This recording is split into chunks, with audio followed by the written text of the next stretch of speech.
Hello, good afternoon, everyone. Thanks for joining us.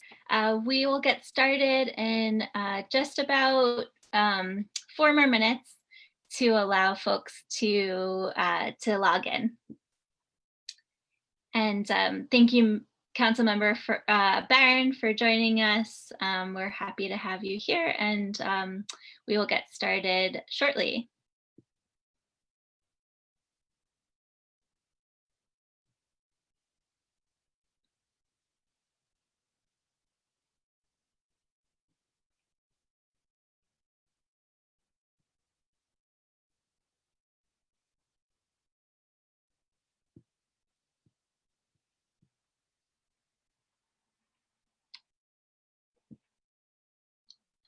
Thank you for joining us, Jennifer, and for representing the office of Senator Prasad.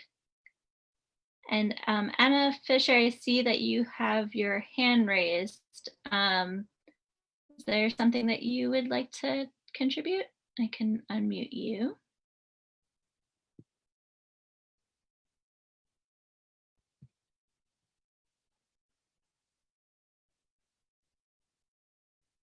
You can hear me? Yes, I can hear you. Okay, great. Hi, Sarah. How are you? Hey, I'm doing well. How are you, Ms. Fisher? Okay. I'm not sure that you have the council member online, so she's on hold. Yep. Oh, okay. Yep. Because she's gonna have to go off soon, and Ms. Cook had told her between 4 and 4:15. Yes. Okay. Yep, we'll do a quick intro in starting at 4:05, and then I will turn it right over to her. Okay, great. Thank you. Thank you so much. Hi, Jack. How are you? Doing well, Ms. Fisher. Good. Always a pleasure. Always a pleasure. Always a pleasure. I'm glad everybody's safe. Yes, yes. To you too. Wonderful. Okay. Thank you. You're welcome.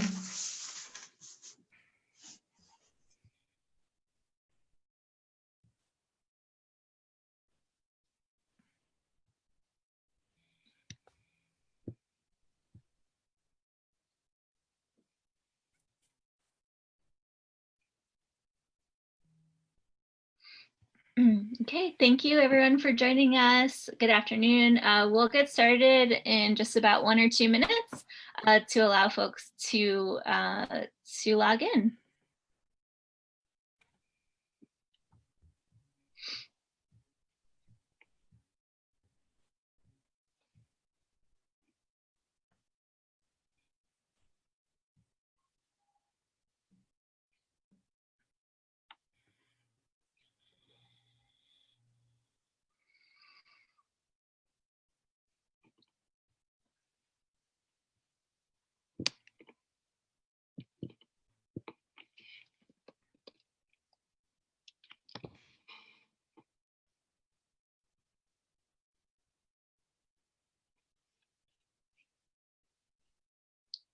Hi, council member. Thank you for joining us.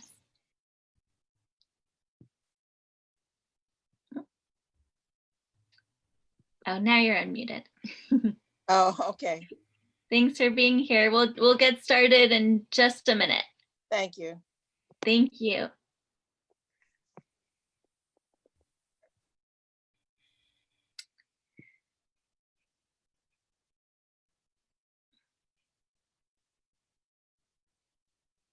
Okay.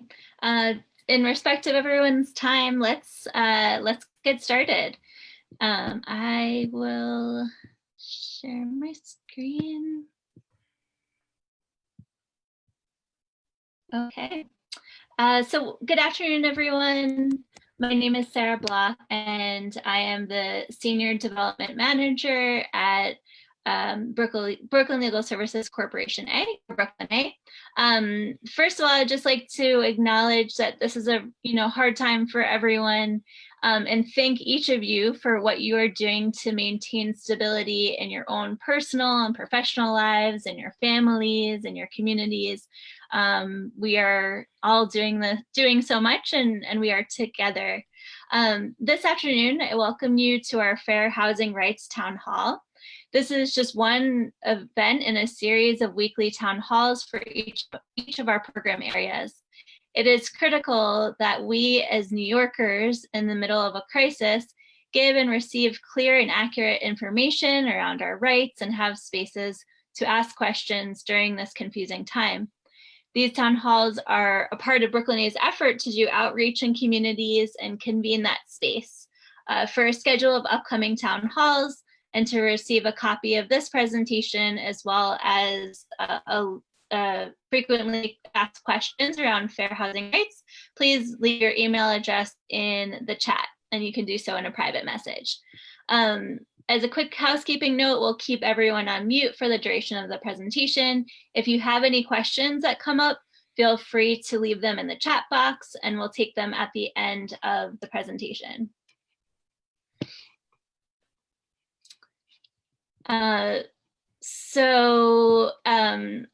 To introduce Brooklyn A, our mission is to advance social and economic justice and community empowerment through innovative, collaborative, neighborhood-based legal services and advocacy. We represent low and moderate income individuals and families throughout New York City. For 51 years, we've been providing high quality, low barrier, neighborhood-based legal services to individuals, families, not-for-profits, community development corporations, coalitions, and small business owners who are interested in developing and sustaining vibrant and healthy communities. So today we'll be covering our work in our Preserving Affordable Housing program, which does work around fair housing rights, eviction prevention, repairs, and essential services.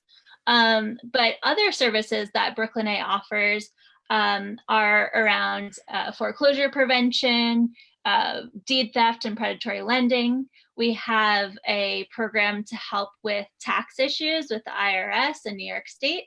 And we also provide transactional legal services for nonprofits and small business owners. So if you have any questions or need any services in any of these areas, please reach out to us. Our contact information is here, our email address and phone number, and we'll also be leaving that in the chat. So please do not hesitate to reach out.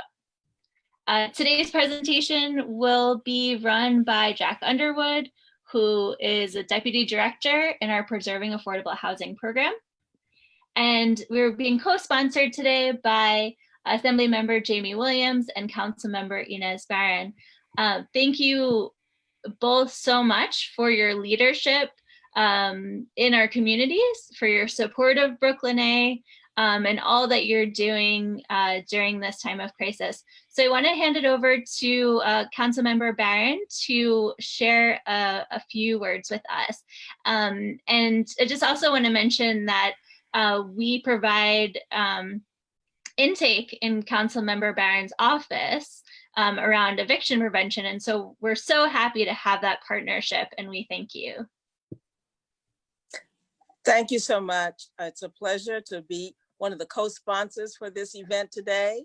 I'm very pleased and proud to support the work that you do at your organization, providing your services at no cost, basically for all of my community. And I also want to acknowledge Ms. Anita Fisher, who is my liaison and who is the person that facilitates these services being brought to our community. Ms. Fisher, I believe, is on the call as well, and we'll get all of the information, as I will not be able to stay on the call for the duration. I do have other obligations. But I certainly want to say that eviction services has always been an important issue in our community. We know that throughout the city, there are those who are seeking unscrupulously to evict people from their apartments, to gain control of these apartments, and who are using very underhanded methods in doing that. So we're pleased to know that your organization is providing these services. We're pleased to have the affiliation and partnership with you. And we know that during these particular times, we know that during these particular times, it's even more important that we have a mechanism to provide the services to those people who are being victimized and scammed. So once again, thank you, and look forward to the great work continuing going forward. Thank you. Thank you so much. We so appreciate you being here and for your support. Okay, and now we'll call upon Assembly Member Jamie Williams for brief remarks. Thank you for joining us, Assembly Member. Thank you so much for having me. And I have to say, just like my colleague Inez Barron, that I won't be able to stay for the whole duration of this town hall as well, because we are in the process right now of doing a distribution with the masks and hand sanitizers. So I'm in my Jeep doing this, but I just want to say thank you guys so much for having this service to our constituents. And thank you so much, Council Member Ines Barron, for co-hosting this and being my colleague in government. And you know, we're in a time where it is so difficult, especially for people where you know money is an issue. We have people making the choice whether to pay their rent, whether to put food on the table. It's a very, very difficult time that we're living in.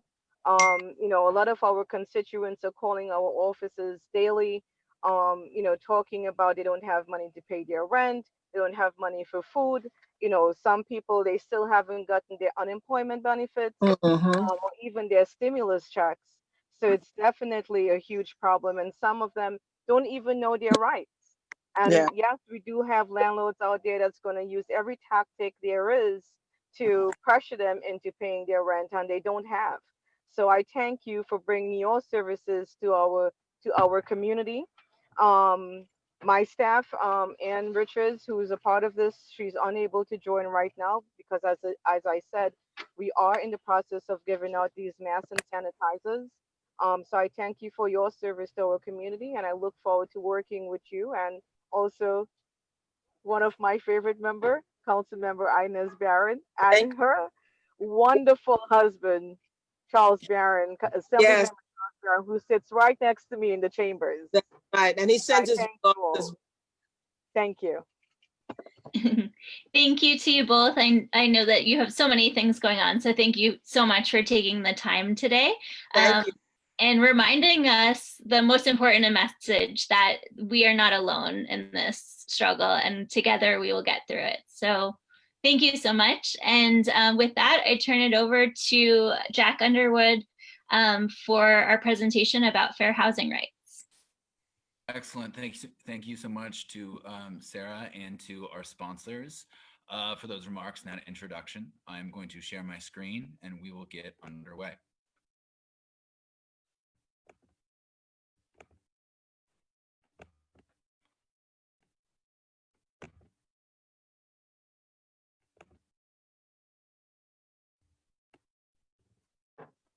Okay. All right. So, couple administrative notes. First, I want to sort of simplify what my role is at BKA for the purposes of this presentation. In my role with the group representation unit, in addition to other responsibilities, I'm in charge of both our fair housing outreach and fair housing litigation, both in administrative forums and in courts of law. So I want to start by saying that Brooklyn A, or BKA, as I put at the top of this slide, is open for business, and we are working. And although I hope that this presentation gives people information that is useful in its own sake, we want you to get in touch with us. We want to take on new cases, and we're open for business. To give you a sense of what we're doing, we are filing emergency applications in housing court. Housing court is closed for evictions at the moment, but is open for certain serious repair issues. Please do get in touch with us if you have any of those issues, or refer people to us. We're providing tenants especially with a range of advice on kind of new housing issues that are popping up in the COVID-19 epidemic. We're continuing to work on our fair housing complaints, and we're able to file new ones. And we're advising a lot of folks who are talking about rent striking for the first time, who are associating into tenants associations for the first time and just want to know what the next couple of months will bring, especially if they can't pay rent or can't pay rent easily. So I'm going to say it more than just this one time. Do get in touch with us if you are having housing issues, including obviously fair housing issues. Sorry, yeah, and the one thing I wanted to say is that we are able to send out this PowerPoint presentation as a PDF slide deck. I want to spend more time talking about fair housing rights in the context of the COVID-19 epidemic. I think that is probably what's on a lot of people's minds. With that being said, I'm going to go a little bit quickly through the first 12 or so slides that are more foundational on housing rights, fair housing rights. Okay, so I kind of break down fair housing issues into these two buckets. It's perhaps a bit of a simplification, but it's the first thing I think of when I get a call that raises a fair housing issue. We have discrimination, and then we have issues around disabilities, including accommodations and modifications. So let's just talk quickly about what discrimination is. Sort of distilling high-level legal language into the simplest way I understand it, discrimination is differential treatment based on a protected characteristic. We will talk about what protected characteristics are, but for housing matters, differential treatment that can be punishable by the law is subject to the fair housing laws of city, state, and federal authority, is differential treatment in the renting and selling of housing. It can take place in the conditions and treatment of a place that you already live, and also in the advertising of a place to rent or buy. So what are the protected characteristics? It depends on whether we're looking at New York City law, state law, which I've not put on this slide, but is pretty close to the protected characteristics under the New York City human rights law, or under federal law. Now, one thing that's obvious from this slide is that there are more protected characteristics under New York City fair housing laws than under the federal law. And there might even be some protected characteristics in New York City law that are not maybe commonly known, are not widely known. Citizenship status is a protected characteristic under New York City law. So a landlord cannot treat you differently based on your citizenship status. Your presence of children in your household is a protected characteristic. So a landlord cannot refuse to rent to you with two exemptions, or with some exemptions we'll cover in the next slide, if because you have children or because you have several children under the age of 5. And then lawful source of income, and I try to highlight this every time I present, that it is against New York City human rights law to refuse to rent to someone or to try to throw someone out because of their lawful source of income. Section 8 vouchers is what comes up a lot, other housing vouchers. A landlord cannot simply say, with the exemption we'll cover later, that I don't rent to people who are on vouchers, who are on social welfare programs. It's actually pretty common. We get inquiries about that all the time. We see advertising that says, Section 8 vouchers not accepted. And it's against the law, even if it's common. Yeah, and just so everyone knows, if you have questions about the sort of benefits and drawbacks to proceeding, if it comes to a time when you need to make a complaint under the New York City law, under New York state law, or under federal law, we have lots of materials on that. And really, if you're at that stage, it's probably a conversation that we should have with you getting in touch with us offline. Because a lawyer is really helpful in helping you, guide you through that. And like I said, we are looking to represent clients for these issues. This is an important exemption. The exemptions under New York City and federal law. Under federal law, if an owner lives in a building and that building is 4 or fewer units, they are not subject to the full scope of the Fair Housing Act. Now, you're still subject to other civil rights legislation in both of these cases, but for the purposes of what I'm trying to tell you, basically, an owner under federal law, can refuse to rent to, let's say, a family. Well, I guess you could do that anyway, but yeah, under federal law, if the owner lives in the building and it is 4 or fewer units, it's generally exempt from the Fair Housing Act, but not from civil rights legislation generally. Under New York City law, if it is a 2-family owner-occupied building, and if the accommodation is not publicly advertised, then the owner is not necessarily bound to the New York City human rights law as it applies in fair housing matters.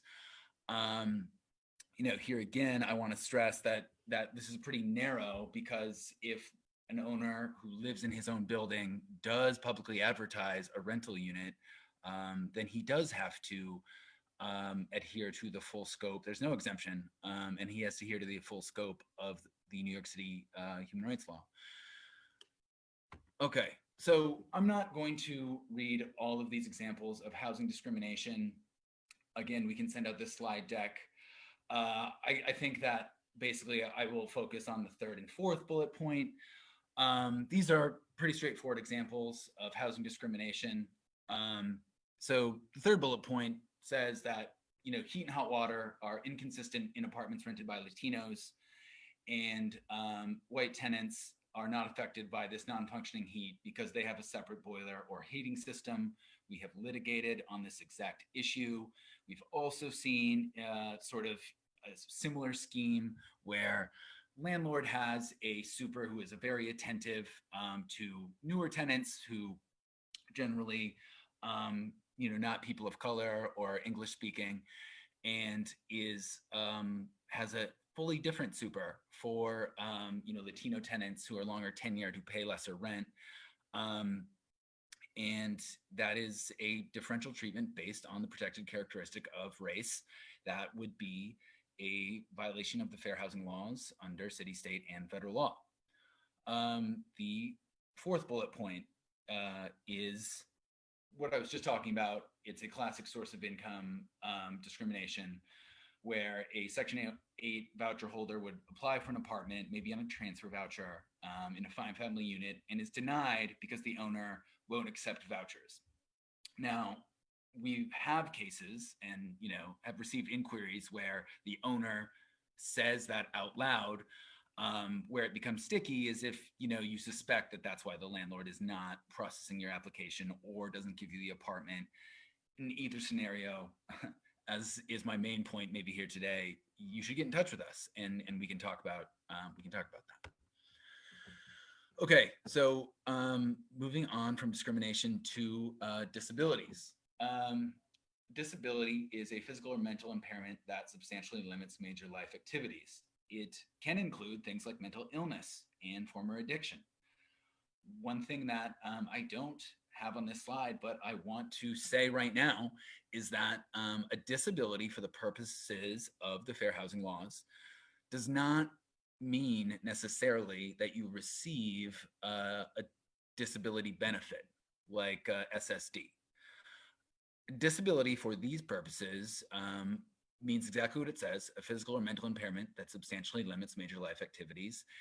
And we take as sort of the standard what a doctor says. If a doctor says that you have a disability in his or her independent medical judgment, then the law in general won't second guess what a doctor says. So again, you do not need to have a SSD award letter or a disability that you're receiving benefits for to have a disability for the purposes of the fair housing laws. I have so basically there's two things that owners can be asked to do if someone has a disability and needs a change made, one is a reasonable accommodation. Sometimes people refer to both reasonable accommodations and modifications as reasonable accommodations. That's fine with me and probably simplifies things. But a reasonable accommodation is a change to a building policy to make apartment equally enjoyable and livable to someone with a disability. We have done a good deal of work and seen a lot of inquiries in general about especially pet policies in housing apartments. If someone has emotional support needs and an animal will help them in the judgment of a doctor, then a landlord needs to relax that policy as long as it's reasonable. Reasonable in this context, the word reasonable is doing a lot of work, and there's a lot of litigation and guidance from all of the enforcement authorities about what reasonable means. You should talk to us about that if you want to know more, or if you're in a situation where you think you need a reasonable accommodation. The other example I have is moving someone who lacks mobility to the front of the wait list for an apartment on the first floor. Even if you don't have waitlist procedures at the apartment where you are at, just requesting to move to the first floor if you are have disability issues or are impaired in another way. If it's reasonable, the landlord can move you, has an open apartment, then it's reasonable for the landlord to make that accommodation, and he or she should do so. A modification is a structural change made to a building to allow equal enjoyment for a person or several people with a disability. We have done a good amount of work on this. You can think as simple as a grab bar in a shower. We did work with one building where we needed to request one on behalf of a tenant who needed to get down a flight of stairs to get to the common area where we held tenants association meetings. So, she needed an actual railing to participate in the tenants association meetings. And then, larger things like structural changes, like ramps and lifts when the elevators go out, things like that. The process, and again, it's much better to go through this with a lawyer, but the process, at least getting to the point where you're filing a complaint or a lawsuit, would work like this. You need to have a paper trail of letting your landlord know, and you need to have documentation of your disability. Like I said, a letter from a doctor is usually fine. You want to do it in writing so that you can refer back to it if it doesn't happen, and do it more than once if it comes up. So, if that doesn't produce a change in the situation, you'd probably be looking at filing an administrative complaint or potentially a lawsuit. I will show you, I have a slide at the end of the presentation about how you can do that, but I would recommend trying to find a lawyer like Brooklyn Legal Services Corporation A. Okay, so that is a pretty quick overview and very simplified overview of how the general lay of the fair housing world in New York City. I'd like to now talk about COVID-19, what it has changed and not changed about fair housing policies. I hope no one needs an introduction to the general COVID-19 crisis in general. Terrible global health pandemic. It is afflicting New York City to a horrible degree. It is changing a lot of things, but not everything. So my introduction to the topic is really these two ideas that we should keep in mind throughout all of this. The first one is that landlords and managers of buildings can, and in a lot of cases probably should, change policies about visitors, common areas, any place where tenants tend to congregate, whether those are, enforceable or not. Having a policy and trying to encourage tenants to do the right thing is allowed and probably advisable in lots of cases. So despite that, the fair housing laws are not suspended. The fair housing authorities are, receiving complaints where appropriate, and it's sort of a balancing act between those two ideas. So I want to just start with an easy one. And I've heard chatter of terrible behavior from, landlords and people who run buildings. And so I think we can just agree that, if a landlord is trying to punish someone who has contracted COVID-19 by, for example, trying to evict that person, personally charging that person for like a deep cleaning, or trying to enforce a policy of self-isolation. I'm not even sure how that would work, but that would be discrimination. And because if you have COVID-19, I would say that it's almost definitionally a disability. If you have it and are not even showing symptoms, you still are severely impaired in how you can live your daily life. So there should be no discrimination against anyone in fair housing context or otherwise, based on because that person has contracted COVID-19. Another easy one. Obviously, it would be discrimination to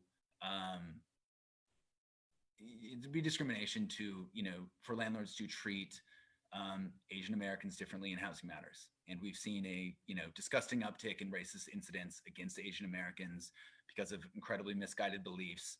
To me, this is something to look out for, especially, now, but in the fair housing context, especially when things get moving again and people are moving to new apartments. We want to make sure that Asian Americans aren't being discriminated against, in sort of the vein that we're seeing a lot of xenophobia right now. And this is just something to keep your eye on, but obviously racial discrimination prohibited under the city, state, and federal fair housing laws. I think what's going to get more complicated is source of income discrimination and sort of what changes. If you've been following the news, you know that there are a bevy of new programs to try to help people out. We hope that they're getting to the right places. But, in a traditional sense, if a landlord just doesn't rent to someone with a Section 8 voucher, that's clear source of income discrimination. What I think we are going to see in the COVID-19 pandemic is things that require the landlord to do something for a tenant, like provide proof of residence. We work with a lot of tenants who don't have a lease, maybe don't have lots of forms of formal identification. And, for any number of benefits, you need to show where you live. And maybe an owner is just refusing to verify where a tenant lives, to, write a letter, to provide a lease, to do those things. I think that is definitely a situation where if it came to our office, we'd eventually file a complaint after maybe trying to negotiate it out. I think an owner is going to fall back on this idea that with everything kind of shut down, they're not going to to rush to provide a proof of income. Again, these are sticky and evolving situations. So I think the best thing to do if you know someone or you yourself are in a situation like this is get in touch with us. All right, so let's talk about the source of income and the eviction moratorium. I think a lot of folks on this call will know that by executive order, there is an eviction moratorium. This is, from the governor, so it's essentially state law, even though it's an executive order. The initial order about this was handed down on March 20th, and it extends for 90 days. That means that there can be no new cases, current eviction cases in housing court are on hold, and the marshals can't perform any evictions, even for cases that are essentially were over, but the tenant had not yet been evicted. This order expires in about a month because that's when the 90 days is up. We have a second order that covers the same topic that was done on May 7th, not too long ago. And it says that there shall be no initiation of a proceeding or enforcement of an eviction for any residential or commercial tenant for non-payment of rent by someone that is eligible for unemployment insurance or benefits under state or federal law, or otherwise facing financial hardship due to COVID-19 pandemic for a period of 60 days beginning on June 2020. If you fit into one of these categories, you are eligible for unemployment benefits, or you're facing financial hardship due to COVID-19, then a eviction moratorium for you extends to August, the middle of August, let's just say. This creates some problems. It's good to protect people in these categories, but it creates problems. One of the problems that we are seeing as tenant advocates is we're seeing landlords demanding of people that they show their unemployment benefit awards or their proof of lost income. Now, it's possible that this is source of income discrimination already. I actually ran this issue by someone at an agency attorney at the New York City Human Rights Commission. And this agency attorney basically said, not speaking on behalf of the New York City Human Rights Commission, that it depends on how many people they're asking and why. Now, I'll talk a little bit more about that in a second, but it's important to know that if a landlord is continually insisting on seeing your financials and you're not living in housing where you have to certify your income, is doing it in an unreasonable way, it's very possibly tenant harassment under the New York City housing laws. So, there's going to be an open question, and there will be probably a lot happening on this front. All the more reason to get in touch with us to just check in to see if there's another executive order.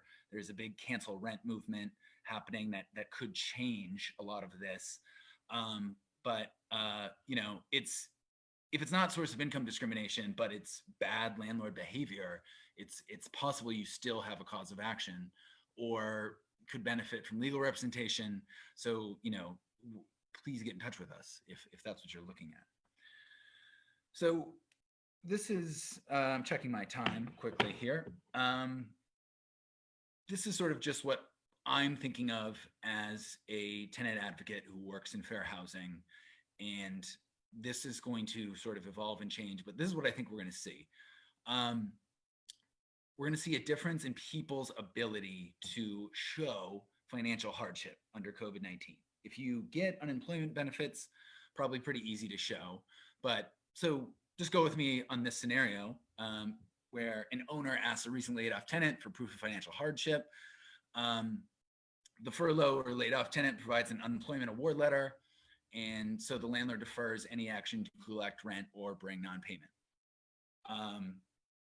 Again, it's not clear for tenant and landlord side attorneys whether this May 7th executive order, how the landlord is supposed to figure this information out, bring a case and then figure it out in housing court, or ask the tenant on the front end.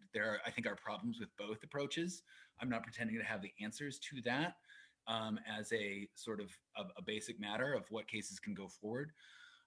But I do want to bring to light sort of a fair housing issue. So that's, scenario one. Scenario two, an owner asks a tenant, let's say it's a tenant in the same building who works in contract labor. This tenant's work has dried up. This tenant also happens to be undocumented. And after the tenant cannot provide unemployment benefit award letter, this tenant would not even qualify for unemployment benefits, I don't think. And, can't really show other proof of loss of income because he's, on a gig basis. The owner begins a non-payment case against this tenant. Now, to me, this is intuitively, is source of income discrimination. You have two tenants, and one is being discriminated against, you could say, both on a citizenship status basis and on a sort of source of income basis. The way he makes his money, this scenario 2 tenant does not produce necessarily a paper trail of how he made it. But the reality is, and I spoke to the same agency attorney at the New York City Human Rights Commission, that I think that it's going to be hard to show that a landlord who wants to get his money one way or another, or her money, that it's discrimination just to ask for this.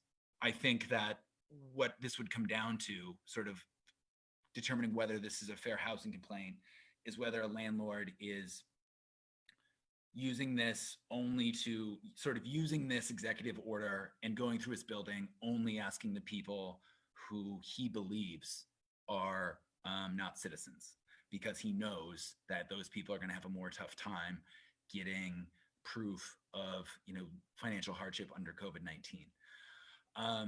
I think that would certainly be grounds for successful fair housing complaint, at least under New York City law, if not under federal law. But again, I think it's going to be hard in an isolated incident with this executive order that basically says whether or not you can be, the subject of an eviction case after June 20th depends on whether you qualify for underemployment benefits or can show, or, have a financial burden due to COVID-19. This is injecting that into the analysis of what cases can go forward. Again, there's going to be so many cases on the margin, issues on the margin. Refer people who you think are in a difficult situation, or call us yourselves if you are in one. So I hit on this earlier, and I want this to be understood that, especially in an environment like this, where everything is changing and COVID-19 is maybe scrambling a lot of our ability to enforce the fair housing laws. Maybe it is putting a cooling factor on people's willingness to seek our legal counsel because they can't come to an office. And, just because of how fraught the environment is, it's important to know that, there are more tools to combat housing discrimination than, simply applying the fair housing laws through an enforcement case or something like that. And so if we go back to a situation where an owner is harassing everyone to provide harassing, I've put the term in there, I've assumed what I'm trying to prove, but if you'll just go with me, landlord is harassing a whole bunch of people in a building to open their financial books, and the owner otherwise wouldn't have a right to. So something like forming a tenants association so that the tenants can collectively, to the extent tenants can speak together at all, forming a tenants association so that the tenants can deal with an issue like this with one voice, regardless of whether or not we have a tried and true fair housing violation, is a powerful tactic. And Brooklyn A has formed a lot of tenants associations. We're advising ones that are springing up during the COVID-19 pandemic, and it's part and parcel of our work across the borough. Understanding the leverage that you have, just given that the landlord can't file a case against you until June 21st or middle of August, as the case may be. Also knowing that there are a lot of people who are behind on rent, and a landlord who is behaving badly. So basically, you have a lot of leverage, is what I'm trying to say, because the landlord doesn't have full access to the courts, and making sure that and are staying up to date on any movements we have in either the legislation or governor's executive orders. And then, like I said, if it's not definitely harassment, it might, or if it's not definitely discrimination, it might still be harassment. And it's kind of an open question whether housing court will take your harassment claim. What we have seen is that judges will let cases go forward that are presented to them if the allegations are serious enough. And then definitely for, when the courts are open again, that tenants will also have that recourse. So we work with the fair housing authorities to file complaints, to enforce them, and we avail ourselves of federal court if we need to. I think when you're looking at issues that we believe are discriminatory, you have to think broader than sort of is the fair housing law going to explicitly apply, because we're sort of in Terra Nova here with the COVID-19 pandemic. Okay, so I said this earlier, COVID-19 should be understood as a disability. I don't see any way around that, and therefore owners must make reasonable accommodations, even to policies that were instituted to combat the COVID-19 pandemic. I heard of one horror story from another advocate where a landlord was trying to prevent someone's caretaker from coming to their apartment to get him so that he could be taken to the hospital. That is both,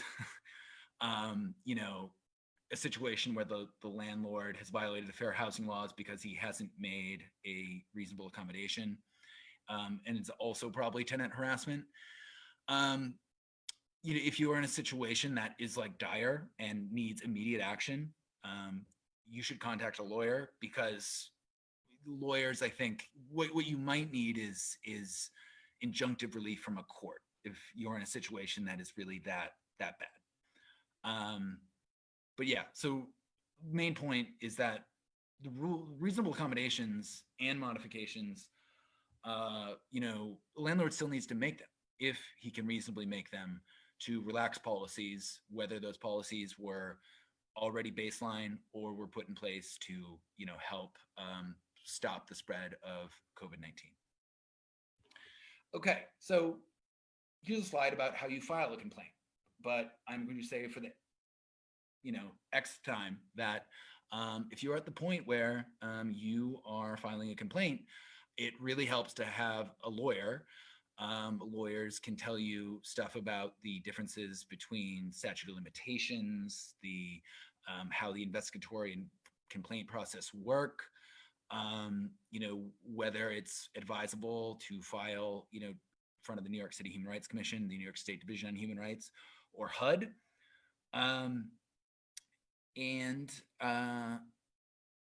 Yeah, it's just better to do this with a lawyer, and we're taking cases. Nonetheless, with the New York City Human Rights Commission, they generally want to schedule an intake appointment with you. I believe those are taking place online if possible. And in that process, an agency attorney will sit with you to make sure you can provide facts in a complaint that would suffice so that the New York City Human Rights Commission would have jurisdiction over your case. So they help you out a little bit, but it's important to understand that a New York City Human Rights Commission attorney is not your attorney as the complainant. We would be. The agency attorneys at that office work for the commission and will do an investigation, will help you with the complaint, but we would be your full advocate. The New York State Division of Human Rights form is available online. Pretty recently, you can email them. You can also mail them to the regional office. I have information about that if you want to know where the regional office is. In Brooklyn, it's at 55 Hanson Place. And then the HUD has its own portal. That's how even us lawyers, how we generally get a HUD enforcement action off the ground. None of this covers federal court. Again, if you're going to, if you're trying to go to federal court, benefit of a lawyer would help you out greatly, and I think that's something that you should contact us about. So these are for the places where you can file administrative complaints. Here again is my contact information. This is my personal contact info, and I wanted to provide it rather than just providing our general hotline, because if you have a fair housing issue, you can write to me with other housing issues, other things that are going on. But if you have a fair housing issue, we're just cutting out a step if you send it right to me, because it should get to me. Anyway. So that is the end of my slides. Sarah, I don't know if we wanted to do questions through just the chat box, or I'm happy to take questions. Yeah, Sure, we will. Yes, we can take questions in two different ways. You are welcome to write your questions in the chat box at the bottom of the screen. You can also raise your hand. And in the participants box, and we can unmute you so that you can ask a question.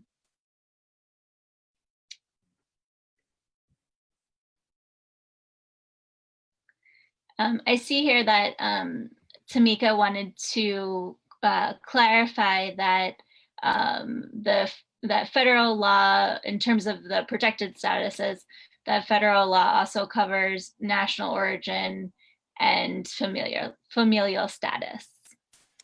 did I not have that on there? My apologies. Yeah, I guess not. Yes. Okay. Thank you, Tamika. Okay.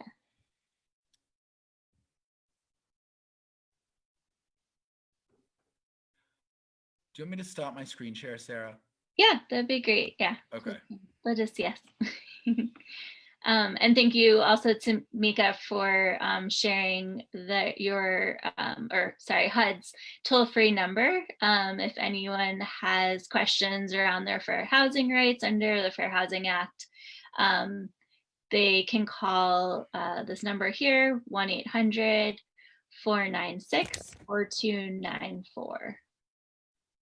That is in the chat box.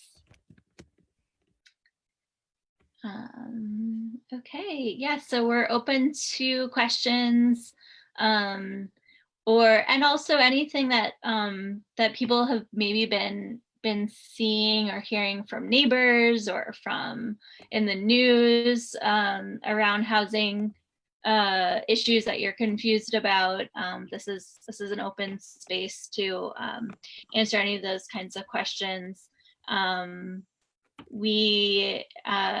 While this isn't specifically a town hall about eviction prevention, if you have questions around the eviction moratorium and paying your rent, we can also answer those questions on this call.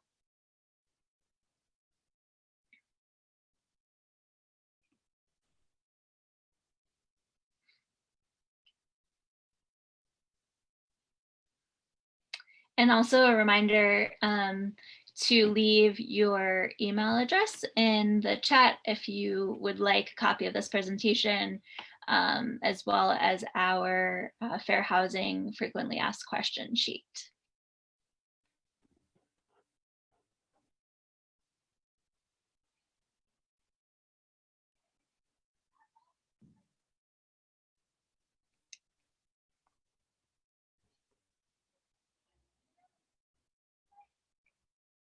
Okay, it seems like there's no questions currently.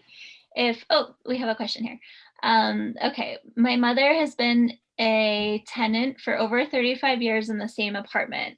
She has paid her rent on time. The apartment is in need of repairs, but the landlord seems to stall. Could this be a tactic to get her to leave? Yes, Ms. Leslie, it could be, and yes, that is almost that is the definition basically of one of the definitions under the New York City Housing Maintenance Code of harassment is continual failure to correct violations, especially if those violations are serious housing code violations, with the intent to get the tenant to leave or waive rights to the apartment.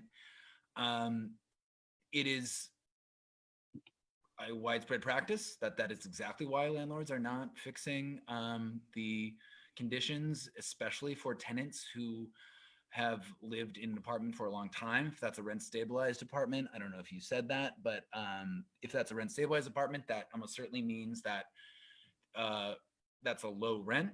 And yes, it's another matter of whether you can convince a judge that a landlord is not repairing things for the purpose of getting the tenant to leave or waive rights. But those are, for the housing advocates that do this, especially for long-term tenants, I would say that in most cases, in a lot of cases, yes, that is, why that's going on.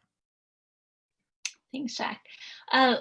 What do I do if the landlord himself isn't wearing face covering and doesn't follow distancing guidelines? So, again, I think that almost, would certainly be categorized as tenant harassment if it happens a lot.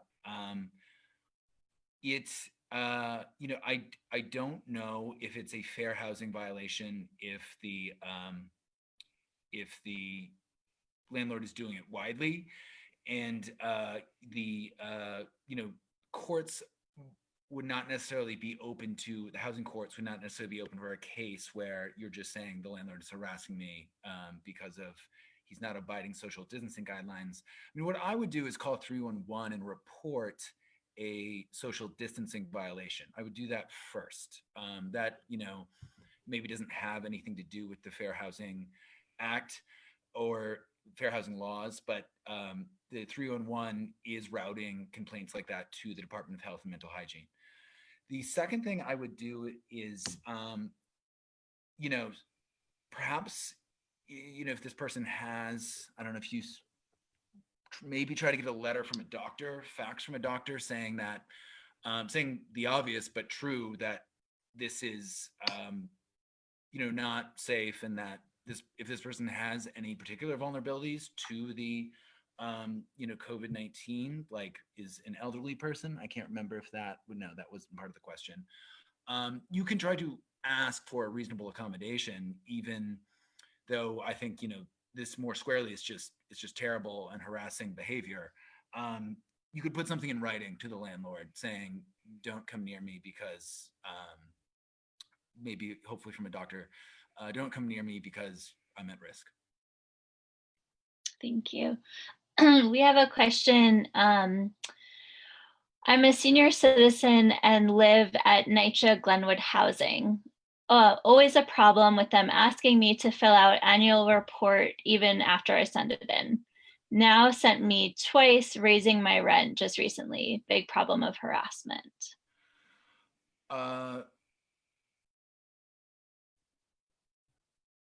Sorry, is that question in the chat? It's in the question and answer. Got it. Let me pick it up there because I'm a textual processor. Sure. Okay. Yeah. And I'm guessing yes. So this is difficult. Gloria, thank you for the question. I think that this is in almost every building where we work that requires annual reports, income verification, recertification. That all kind of fits in the same category. There are a tremendous amount of problems with how it's handled in those management offices, lost paperwork, not sending recertification requests. Big problem of harassment. The issue here, I think, is that well, first, I am not sure, and I do not know, but I'm not sure if NYCHA has ever had like a judicial finding against them of harassing tenants. They have a lot of cases in housing court because they've had a lot of issues providing heat and doing other things like that. But I am not sure, and I feel like I would have heard if a court had said that, the city of New York as a landlord, NYCHA, is trying to get me to leave my apartment because, there's lots of rules about who they can sort of move into the apartments in the first place. Now, I'm not saying that is not harassment as we commonly understand it, and there are things we can do. I don't know if it's just a little bit complicated in terms of like the housing maintenance code's definition of harassment. But Gloria, I think that you should, if you want, I'm not trying to put you on the spot, you should potentially call me tomorrow or email me or at some time, and we can talk about ways to deal with this. Thanks, Jack. We have a question from Junior. What kind of information can you share on those of us who are affected by the third-party transfer? We are facing going from shareholders owning our houses or apartments to becoming tenants. Our property is being deemed as a distressed property when it is in fact a ploy to apply deed theft on Black and brown people, especially in Bronx and Brooklyn.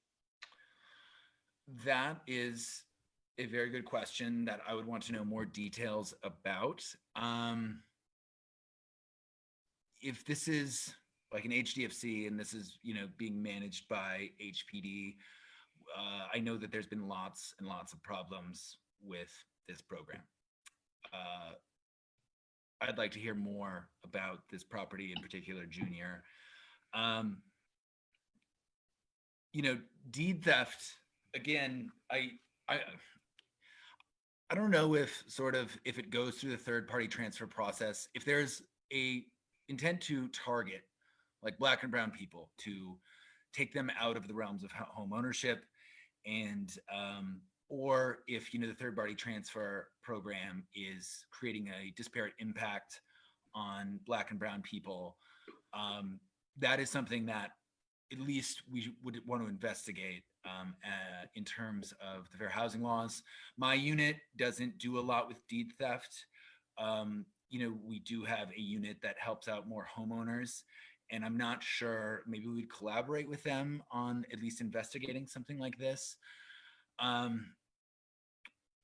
me, this is maybe discriminatory, but if they follow the procedures, I don't know if it's deed theft. That's just not how I think the law categorizes third-party transfer process, even if it's a broken, terrible, not great process. Yeah, Junior, I would like to hear more if you wanted to get in touch with me or leave your email address in the chat. We have done a lot of work with HDFCs. We don't have, we're not doing as much right now, but I think it would still be worth the talk. Great, thank you.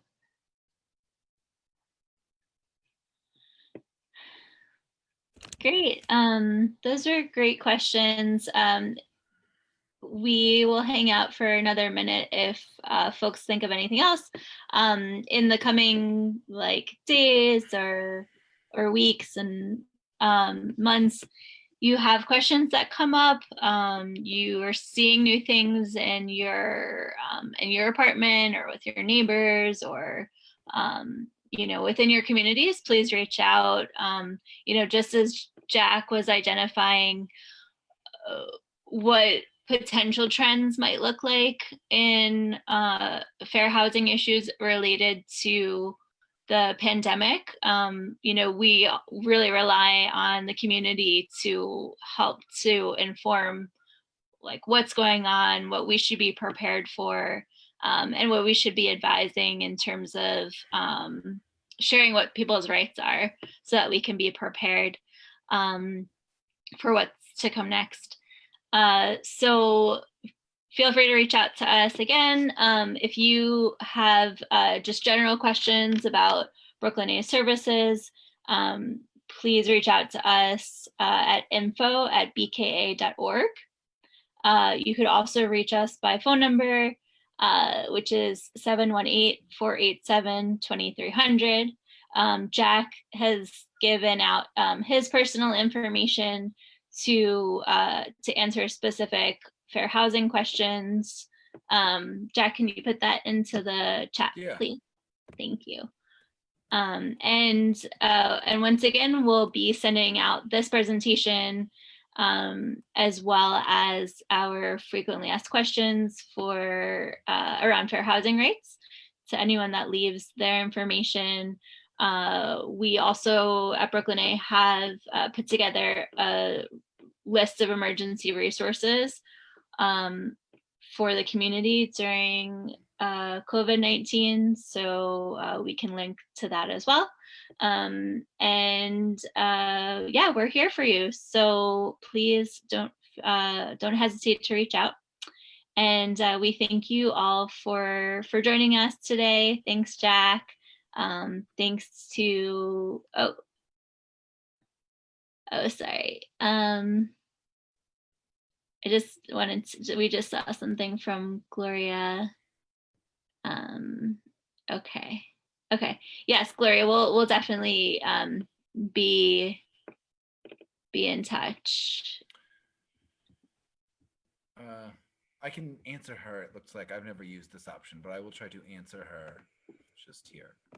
Okay, great. Thank you. Okay, so I'll leave the meeting on for a minute, Jack, so that you can answer Gloria. This ends the presentation, and we thank everyone for coming. Thanks, everyone. Okay, have a great day.